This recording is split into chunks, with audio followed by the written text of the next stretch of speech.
1930 жылдың қоңыр күзі. Майлы жайырдың кереймен төресі сауырдағы әлең уаңның дабыралы тойына талайдан әзірленген еді. Қанатты жүйрік қарымтал балуан отауыз шешен білгір көсемдерін әзірлеп ат шығарып қалуға асықты. Шартарапқа тараған осы дабыраға Алтай керейлері де қарап жатпады. Әсіресе Қанапия бәйісі Алтай керейлерінің намысы небір жорға жүйрік әнші күйшілерді әзірлей бастаған еді.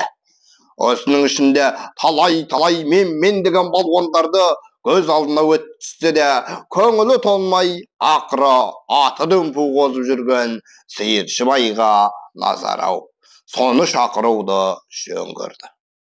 Әйтсе де Сиыршыбай балуанға түсу билігі Алтай бетіне абыройы асқан ақылдың кені айланып теңі болған білікті ағасы Қарағұл Зәліңнің қолында еді. Райыстан қариядан қалған Қарағұл Сиыршыбай Өгізбай атты ағайынды үш ұлдың берекесі, адамгершілігі ат-атағы Алтай бетіне танымал еді. Осы берекенің абыройдың ұйтқысы Қарағұл болғандықтан бәрі Қарағұлды төңіректей тұғын. Ал Қарағұл інісі Сиыршыбайдың басы амандығын алаңдап, балуанға тіл көз тиеді, дұшпаны көбейсе жазым болады деп күресуден шектей бастаған еді. Сондықтан Сиыршыбайды балуандыққа салу үшін Қарағұлдың алдынан өтуге тиістігін ескерген мәми шабырманын жөнелткен болатын. Қарағұл көнбей қайтарған соң, ақыры мәмидің теңдік үшін емес, елдік үшін деп сәулетін ат көтер алмай жүрген ұлы Қанапияны жіберген соң, ел үшін туған азаматтың ханы мен жанын несін аяйын деп інісіне рұқсат береді.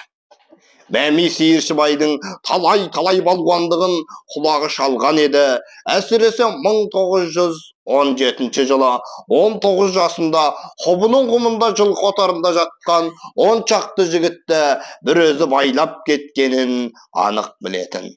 Содан бері күрескенін жығып, беттегенін алатын, ұлақтарсы алдына жан салмайтұғын, Бурылтайдың көк қамысындағы сазға түскен түйені табанына қамыс тастатып, екірғап барып, құйдан шығарып алғанын, көзінен оқала түскен жылқы құдыққа түсіп кетіп, кептеліп қалғанда, алдартынан арқан салып ырғағанда, құдықтың суы сабада кіркітше сапырылып, одан қорадағы мал үркіп, әуптеп бір күшегенде, жылқыны аданы жерге тастай салып, талайды тамсантқан.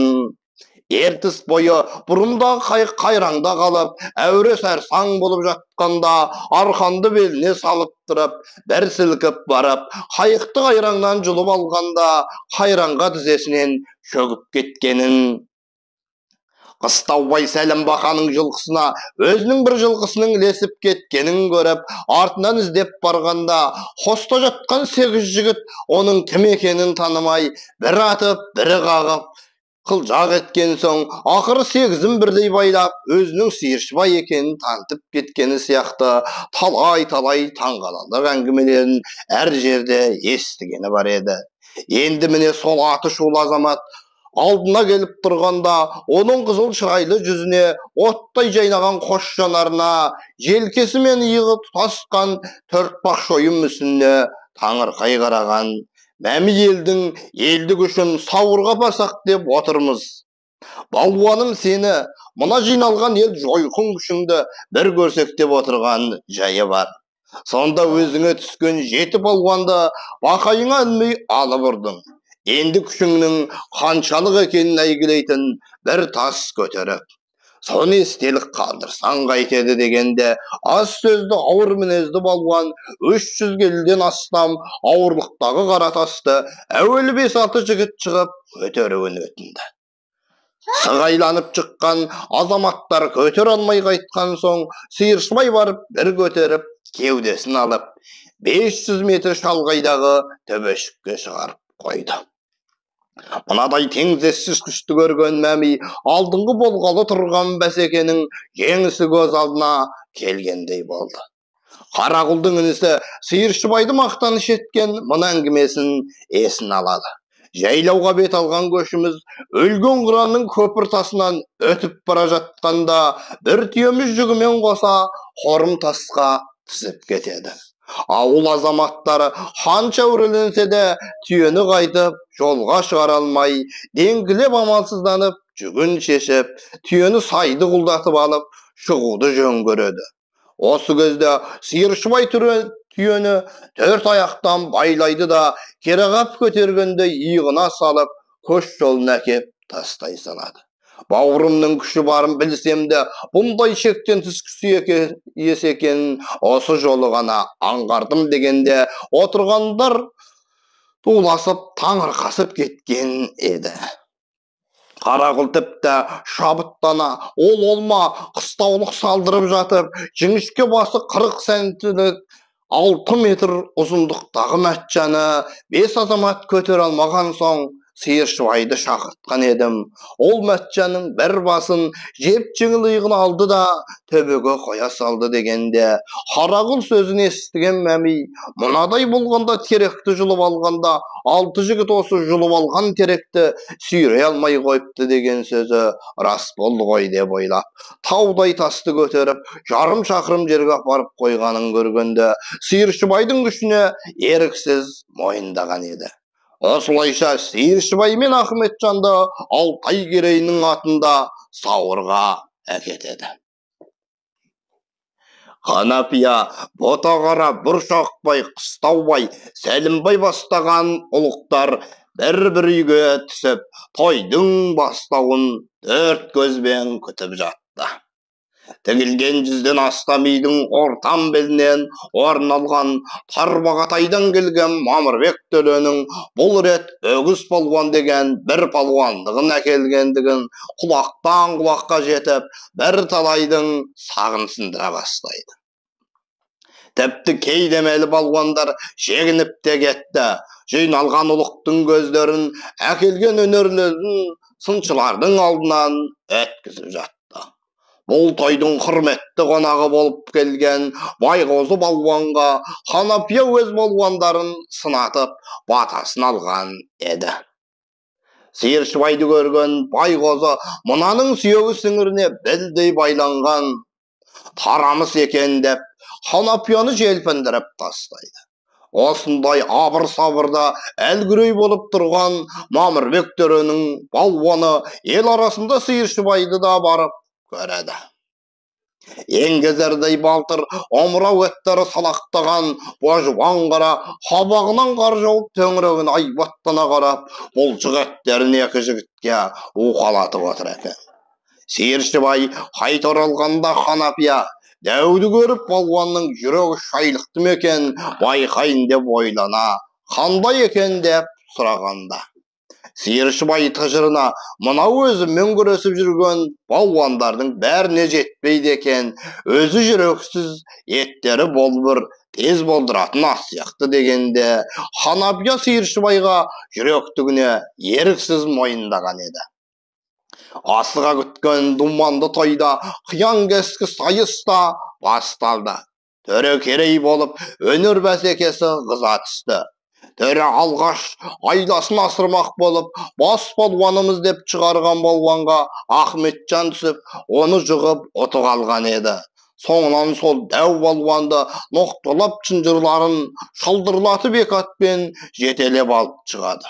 Еңгезердей қарадау 2 атты адамды сүйрелей жараған бураша көбік шашып шығады. Сиыршыбай Бұршақбайдың артына қона майданға келіп түсе қалып еді. Әлгі шынжырлы балуан аю шақырып, бұқаша топырақ тарпып, Сиыршыбайға тура ұмтылды.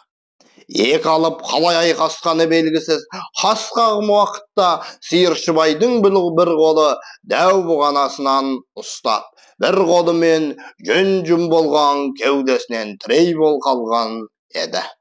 Әлгі қарадау бағанадан емес айбат өшіп мықшия бастайды. Сиыршыбайды итере беріп бір сілкіген еді. Қарадау кескен теректей алдына келіп сұлап түседі. Сиыршыбай дәудің басын аттап барып, бұршақбайға мінгесіп, майданнан шыға береді. Абылай, Абылай, Жәнібек, Жәнібек, Шақабай, Шақабай деген айғайлар сауыр аспанын зілзала етеді.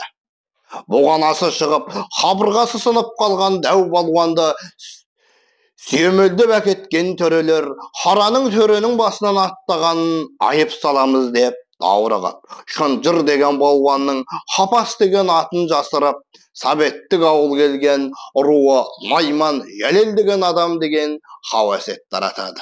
Міне осылайша балуаны жығып бәйгесінен келген Алтай керейлері бұл жолы қуанышпен оралады. Осыдан бастап Сиыршыбайдың аты шартарапқа тарайды. Тіпті Сиыршыбайды іздеп келушілер де, сынаушылар да молыға түседі. Бір жолы Алтайдағы әйгілі Тоқбайдың асында Алтыбай қалған Құлтайбәлет Байғали енді балуандықтың да жүлдесін аламын деп арысқа салып жүлде алған. 1941 жылы Асубайда алтын қазып жатқан Сиыршыбайды Монғолиядан Нұрахмет деген балуан арнайы іздеп келіп, естісем сенде 10 жігіттің күші бар дейді, бір сынайын деп келдім деген. Соң Сиыршыбай оның бас аяғына көз жіберіп, әуелі қол ұстайық дейді. Екі балуан қолдаса кеткен жерден Нұрахмет шөге түсіп отыра кетеді де, болды, мойындадым, күресе алмайды екенмін деп келген бетімен қайтып кетеді. Тағы бір жолы Сиыршыбай кез келген шу асауды құлақтап мініп кете береді дегенді естіген Құлтайболаттың бір байы Сиыршыбайды арнайы шақыртып алып, жылқы ішіндегі 5 тасау қаралап ені көрсетіп, ананы ұстап мініп кетсең, сенікі болсын дейді. Сиыршыбай мұнан өзін сынап тұрғанын аңғарып, әуелі шалмылақтыру өнерін көрсетіп, асауды ұстаған соң құлақтап тұрып, ерттеп мініп кете бергенде, әлгі бай, әкау, өзінің жылқы перісі бар дегені рас екен-ау деп қалған екен. 1947 жылы Таспике Одырыштың ауылы Қаралы болып, Көртінің егінді бұлағында отырғанда бір түйе құйға түсіп қалып, ақыры Сиыршыбайды шақыртады. Сиыршыбай оны екірғап тұрып, құйдан шығарып тастайды. Ауылдың бір қариясы, баламай, өмірімде өзіңе тең келіп күрескендер бар ма еді сірә дегенде, Сиыршыбай, күшім тасығанда не істерімді білмей, Алтай сауырдың бетінде Ахметжаннан басқа менімен белдесер ешкім шыққан емес деген екен. 1950 жылы 50-ден асқан атамыз екі матчаны атына сүйретіп бара жатып, қайқайыстау аты сүйреп шыға алмай қалғанда, аттың мойындағы мойынтырақты иығына алып жіберіп, матчаны өзі сүйреп шыққан екен. 1940 жылы Қарақұл залыңды Гамидан үкіметі Пандунхуй яңгерлікке қарсы ұйымға қатысы бар деген жаламен қолға алынып түрмеде аяусыз қинаумен өлтіреді. Ал Сиыршыбайды құрал жасырған деген жаламен қолға алады. Інісі Өгізшібайды қылмыс етіп Үрімжіге жөнелтеді. Ұзамай Алтай партизандардың Гамидан үкіметіне аяусыз соққы беруінде Сиыршыбай да түрмеден аман шығып, Гамидан үкіметіне деген жерін тарқату үшін қолына құрал алып 60 адамдық партизан қосынын бастап, жаумен қиян кескін күрес жүргізеді.